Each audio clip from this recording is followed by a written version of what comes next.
की कहानी। आज की यह हॉरर स्टोरी बहुत ही इंटरेस्टिंग और डरावनी होने वाली है। दोस्तों, यह कहानी ब्राज़ील के एक छोटे से बसे कस्बे में एक छोटी सी फैमिली की है। दोस्तों, यह फैमिली दोस्तों इस फैमिली के साथ यह घटना नहीं होनी चाहिए थी, पर होने को कौन टाल सकता है।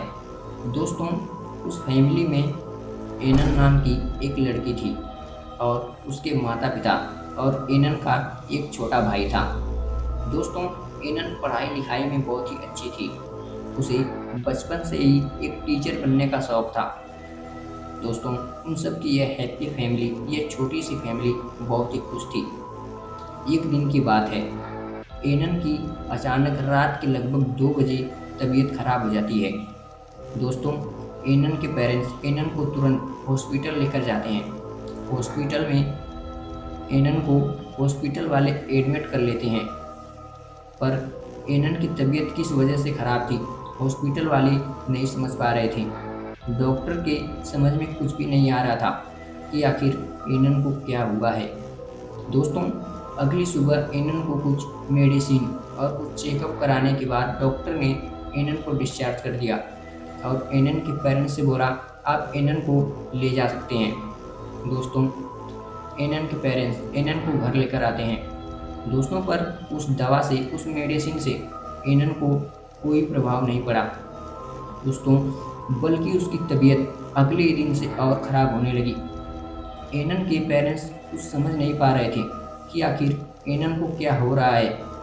वह कई हॉस्पिटल में गए, पर एनन को इससे कोई प्रभाव नहीं पड़ा। दोस्तों, एनन के बिहेवियर में कुछ अजीब बदलाव आ रहे थे, जैसे बहुत कम बातें करना, अपने आप में ही बातें करती थी और किसी भी चीज़ को देखती थी तो उसे कुछ टाइम तक घूरती रहती थी। दोस्तों, एनन के पेरेंट्स बहुत ही दुखी हो चुके थे, बहुत ही परेशान हो चुके थे कि हमारी हंसती खेलती बच्ची को आखिर क्या हो गया है।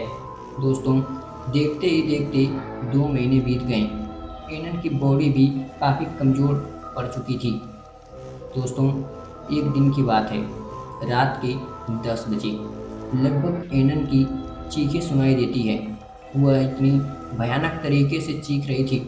तुरंत एनन के पेरेंट्स एनन के बेडरूम में जाते हैं तो क्या देखते हैं। दोस्तों, वह दृश्य, वह नज़ारा देखने के बाद एनन के पेरेंट्स के रोंगटे खड़े हो गए। उनके पैरों तले ज़मीन खिसक गई। दोस्तों, वह क्या देखते हैं, एनन पूरी तरह से अकड़ चुकी थी।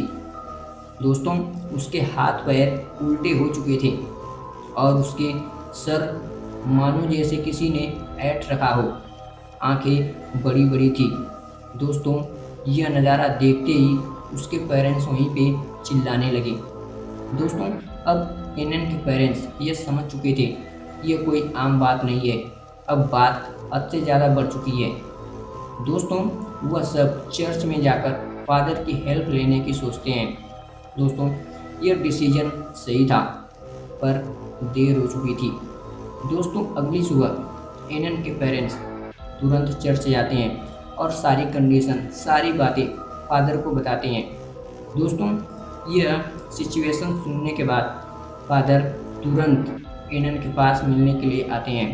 दोस्तों, एनन के पास आने के बाद फादर एनन को देख रहे थे, घूर रहे थे, पर एनन सामने से कुछ नहीं बोल रही थी, बस अपने मन में कुछ बड़बड़ाए जा रही थी। दोस्तों, फादर अपना प्रोसेस चालू कर दिए थे। तभी कुछ ही देर बाद एनन के मुंह से कुछ आवाज़ें आती हैं। वो आवाज़ें कुछ ऐसी थी, फादर, आप आने में देर कर चुके हैं, अब कोई फ़ायदा नहीं है, इसे हम अपने साथ ले जाएंगे, आप लाख कोशिश कर लो। दोस्तों, यह सुनने के बाद फादर के रोंगटे खड़े हो गए, क्योंकि उस आवाज़ में कई आदमी की आवाज़ आ रही थी। दोस्तों, बोल तो रही थी एनन, पर उसमें शैतानों की आवाज़ थी। वह आवाज़ इतनी भयानक थी कि फादर के भी दिल को छू गई। दोस्तों, अब फादर अपना प्रोसेस को रोक देते हैं और बाहर से डोर लॉक करके अनिल के पेरेंट्स से बात करने लगते हैं। दोस्तों, फादर अनैन के पेरेंट्स से क्या बताते हैं कि आपकी बच्ची पर, आपकी लड़की पर शैतान का छाया है। शैतान आपकी बच्ची को पूरी तरह से काबू कर चुका है। मुझे आगे का प्रोसेस करने के लिए कल आना पड़ेगा, क्योंकि कुछ चीज़ें हैं जो मेरे पास नहीं है। दोस्तों, इतना बोलने के बाद वह फादर उसके घर से चले जाते हैं। दोस्तों, किसी तरह वह रात गुजर जाती है। दोस्तों, अनैन के माता पिता का ये उम्मीद था कि फादर ही अब कुछ कर सकते हैं, क्योंकि डॉक्टर तो हार मान चुके थे। कोई उम्मीद थी तो बस फादर की। दोस्तों, अगली सुबह फादर आते हैं। फादर जैसे ही दरवाज़ा खोलते हैं, जैसे ही डोर ओपन करते हैं, दोस्तों, फादर क्या देखते हैं? अनैन दम तोड़ चुकी थी। अनैन की मौत हो चुकी थी। दोस्तों, यह दृश्य देखने के बाद अनैन के माता पिता, अनैन के पेरेंट्स वहीं पे टूट जाते हैं। दोस्तों, वह दोनों वहीं पे बिलख बिलख कर, घुट घुट कर रोने लगते हैं। दोस्तों, इस तरह से अनैन उन शैतानों की शिकार हो गई। दोस्तों, उनकी हंसती खेलती बच्ची शैतान के हवाले हो गई। दोस्तों, ये छोटी सी रियल हॉरर स्टोरी अब यहीं पे समाप्त होती है। दोस्तों, यह जानकारी, ये छोटी सी हॉरर स्टोरी आप सबको कैसी लगी? यह कहानी आप सबको अच्छी लगी हो तो वीडियो को लाइक, चैनल को सब्सक्राइब जरूर करें। तो चलिए मिलते हैं कैसे इंटरेस्टिंग डरावनी कहानी के साथ नेक्स्ट वीडियो में। तब तक के लिए आप सभी का धन्यवाद।